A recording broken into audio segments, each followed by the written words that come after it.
welcome to Pitch BrandTalk. I'm Casagrand. If you've ever visited Chennai, this is one brand which will not escape your notice.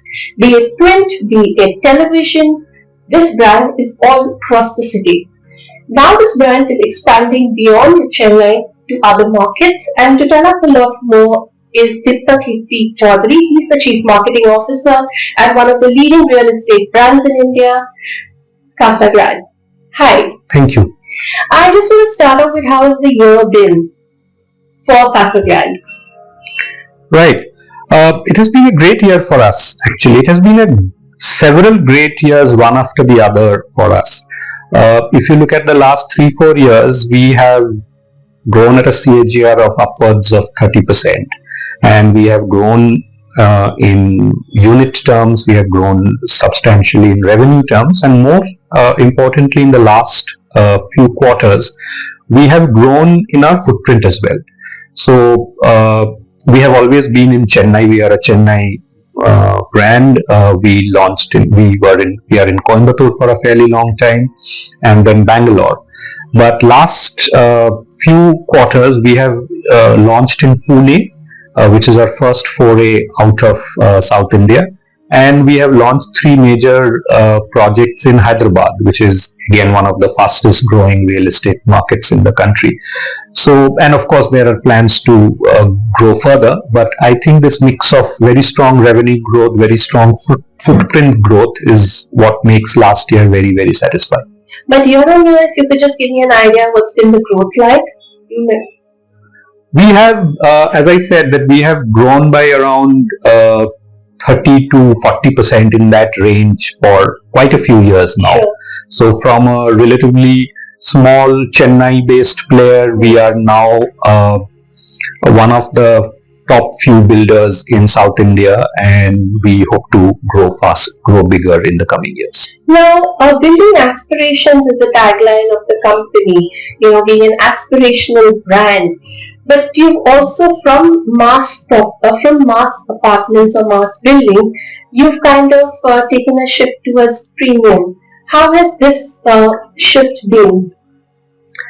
It's an interesting that you mention in that way, because if you go back a little more, sometime we launched in 2003, and for the first few years, so till the 2000s, we were actually known as a villa developer. Okay. Because many of the larger, more luxurious villas of Chennai were built by Casagrand.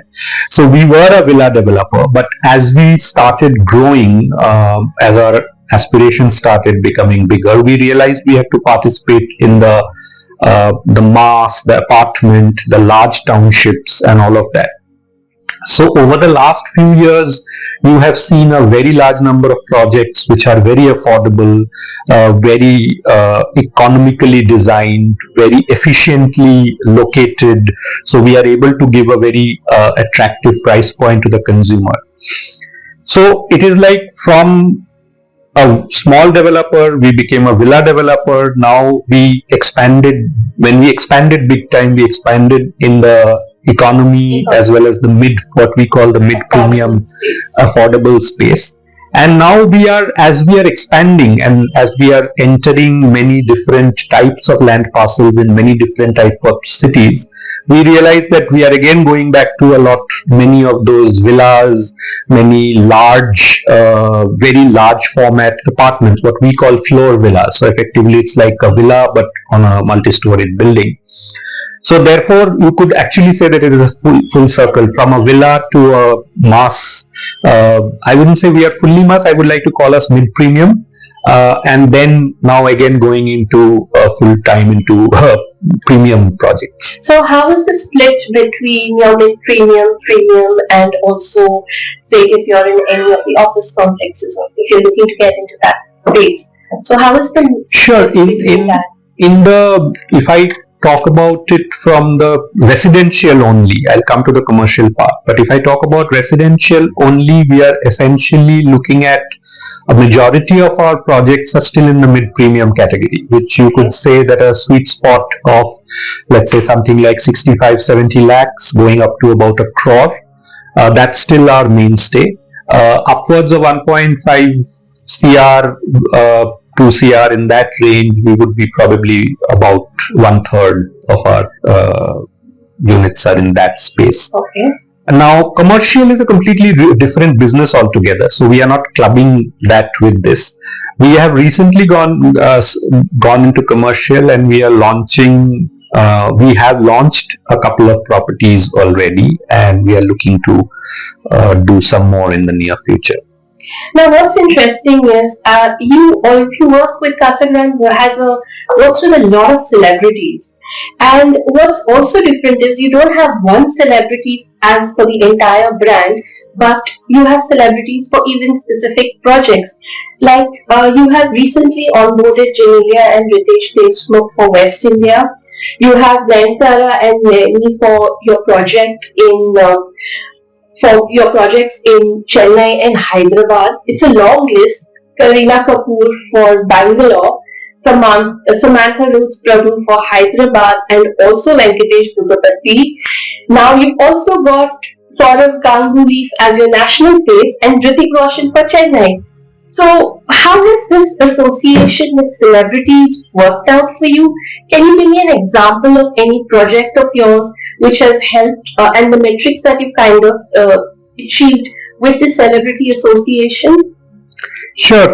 See, what we believe is that when we go to a customer, that customer and the aspirations that you talk about, while we can say building aspirations, but what the person associates with or what he or she considers as aspirations vary very significantly from the different projects that we develop. So if I take the example of, for example, the example of Casa Mia, which is endorsed by superstar Nayanthara.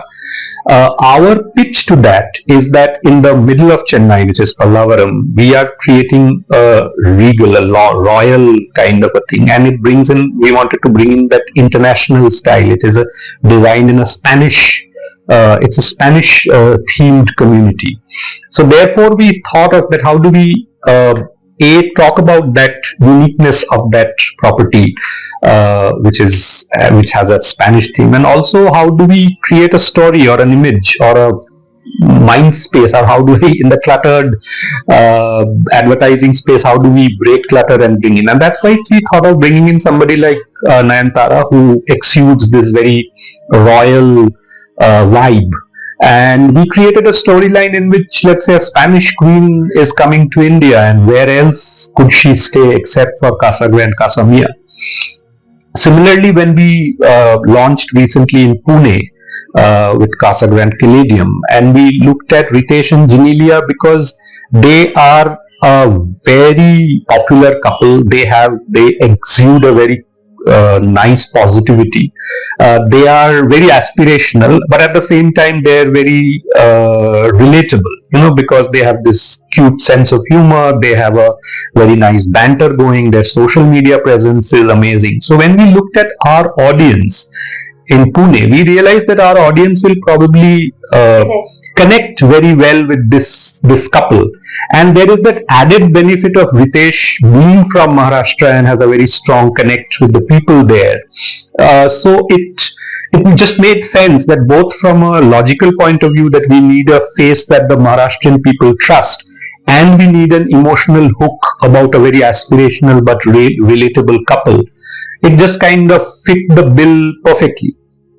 To give you an example of what worked, I mean, when we did a press conference with Ritesh and Genelia to announce the launch of our project, I think Ritesh, he naturally shifted to answering a few questions in Marathi, and that I felt you could see the press corp softening up. I mean, they were warming up to him, and because they were warming up to him as an endorser, I think we were making an headway into a new market like Pune. Because let's be honest, I mean, we are a complete non-entity in Pune, at least till now.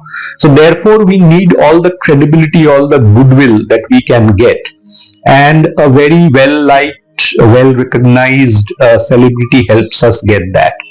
And to come back to your first question as to saying that why do we have celebrities, we feel that the stories are very different. Okay. So when we are talking about, let's say, something called Casagrand Hola Chennai, and we wanted to give a very young, youthful, peppy mood to it, we took Anirudh, the composer, singer. And apart from being a composer and singer, he also has a very lovable image. I mean, he's a very young, he's a sort of a youth icon and all of that. So therefore, we brought out the Hola, I mean, the friendliness of a Hola in Hola Chennai through an Anirudh song. Whereas when we wanted to present a very plush, luxurious building like Casagrand Mercury, we took somebody like who's a bit of a style icon like Hrithik Roshan. So we create these stories. Like one of the stories we wanted to build around Casagrand Mercury is the height. It is one of the tallest towers in Chennai. So we actually got Hrithik Roshan to do a skydiving off one of the towers to kind of, that was our ad film storyline, that he started off by doing skydiving. So it's one of those ways to, grab the eyeballs of a generation who insists on skipping the ad after every 5 seconds. And how does this translate into sales? I think it has worked very well because all these projects have done exceedingly well in their respective geographies. So whether it be Casamia in the Pallavaram side, or whether it is Mercury, which is in the North Chennai side, or Hola Chennai, which is toward the southern part of Chennai in Sholinganallur, I think all of them are doing extremely well in terms of the sales. So I would say that the rub-off of the celebrity has definitely worked. The other thing also which sets you apart is you also are a big believer in television, right? So how has that also helped you out? Because traditionally when we think of real estate, we think of print, we think of digital, we think of radio, very local mediums. But you also leverage TV. So what is the rationale behind that? I think all these three medium you mentioned, we are, pretty heavy on all of them. We would be one of the largest advertisers of print as well. But yes, you are right. I think we are, among real estate companies, we are heavy on TV because we believe video is, this does not need me to say it, that the video is the way where you gain attention, and more so because there is a multitude of TV and OTT and the mobile screen and everything. So I believe that we start off, when you need to make a splash, when you need to announce a project, it's best done in either print or TV, which still has a certain, what I would say, critical mass, that you can hit a large number of eyeballs very fast. So we do a first few weeks of television, which kind of gets us into every household as a sort of a awareness medium, and then we follow it up with, let's say, digital video more as a reminder medium. So how can you just give me an idea about, what's the kind of breakup in terms of your budget, which goes in what channels, and which channel do you see giving the best conversion? See, I'll tell you, our largest channel is digital, like everybody else, because that's pretty much it. I think we invest a lot in BTL and out of home, which would be, along with print, which would be our next to largest spent medium, because what we believe is that the last mile nudge, that you are in the vicinity and if you see a hoarding or a small board which nudges you to visit a property, then that's worth a lot. And so therefore we invest a fair bit into the out of home medium. Print, for reasons that you mentioned, it needs to create a splash, so especially for launches, so we use print fairly aggressively for launches, followed by television would be the other medium. Now the conversion, it is a bit of a misnomer. The straight answer to this question is that we get maximum conversion from digital. But that would be looking at it very narrowly, because let's say a person who sees a hoarding on his way to office and then after getting to office searches for us and lands up on the website, is counted as a digital customer, but actually the awareness came from out of home, maybe print in the morning and all of that. So therefore, we see it as omni-channel. The way we look at it is that we look at it in the day in the life of that you as a customer, you are in the morning, you want to read your newspaper, you are in the market to buy a house. So what would you do? You would probably be a little focused on looking out for newspaper ads, right? So apart from, let's say, the jackets that we do for big bang noticeability, we do a fair bit of advertising in property supplements, property portals, which would, because we believe that anybody looking to buy a house automatically. Yeah. Also, what happens is partially because of the clutter of advertising, partially because the business of life. You may see an ad and you may forget it. So therefore, it is important to have reminders in the form of digital or out of home. So we look at it as an overall, because home buying is also a pretty long decision. So therefore, we try to be through the whole journey across multiple channels. Can you give me an idea about your marketing budget? And I guess that a lot of it is spent in Chennai. But if you can give me an idea on how much you're looking at spending in Chennai vis-a-vis the other markets? See, it is in line with our business. Our business is still majorly in Chennai, though we are growing very fast in Bangalore, Hyderabad, Pune, and Coimbatore, which is an established market for all of us. So I would say that we are probably spending a little extra in Bangalore and Hyderabad and Pune, because in percentage terms, because we are looking to build our brand there.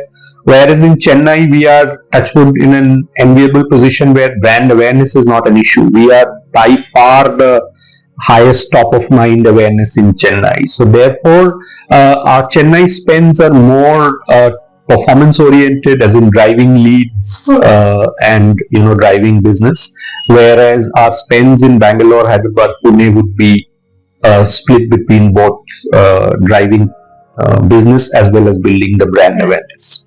And also, how much of your investments you see go into technology, and how can you give me an example of how you use AI or AR to kind of drive consumer engagement?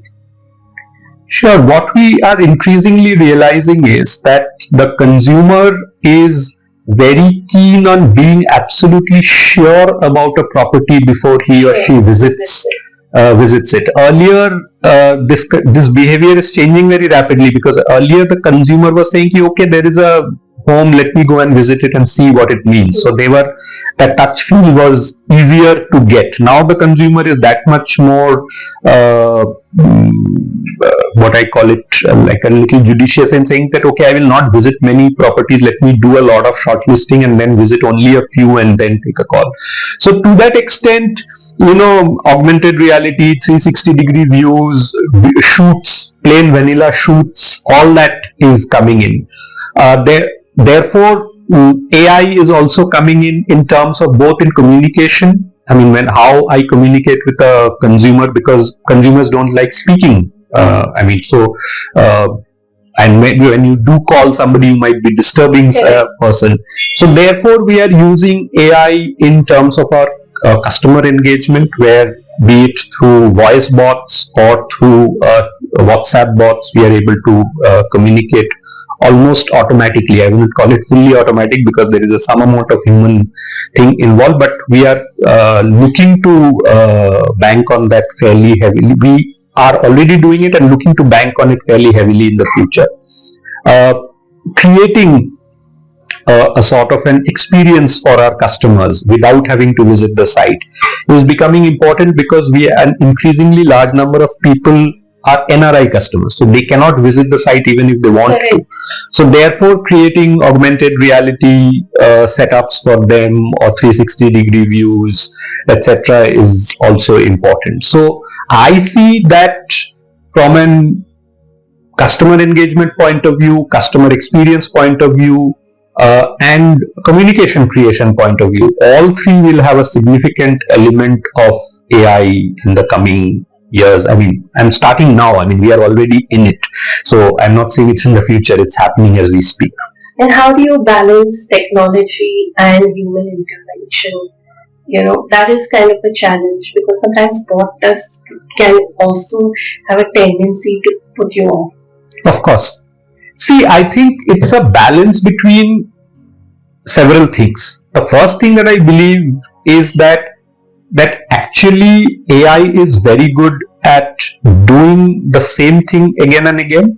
But if you need to create something differentiated, if you need to create something really noticeable, I think the human effort in the human creativity still is very important. So when you are creating a positioning or creating your communication strategy at that point in time, it is still I trust the human creativity a lot more than, let's say, AI. The second part of it, that when I am trying to find out that how interested are you in our product and how eligible are you in terms of buying a product, and both are important because you might be very interested but you may not have the budget we want. So therefore I want to do a bit of understanding and do an unobtrusive communication with you to gauge your interest, figure out your free time, and then do a calling. Because of our popularity in Chennai, we have a very large number of lead volume. So it is, and as I said, that customers are now a little cagey about taking calls, visiting, etc. So the best thing is to do a initial check with them on a conversational bot, and then bring in a human element to do that. So because I feel that much as technology is improving, it is still not a completely replaceable thing. So at best, at this point in time, AI is a very good assistant and we should make full use of it. But going forward, I mean, I do not know exactly how it will pan out, but I think it will become a little more important.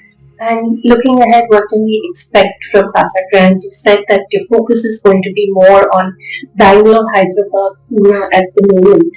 So what else can we expect? Are you moving into more into more commercial? What can we expect looking ahead? Sure. So commercial building, commercial properties will continue to be our main source of business for the next foreseeable future. Though we have already launched into commercial, as I said, industrial warehousing, and we are exploring other elements of retail, hospitality, etc. Right, and they will come in its thing.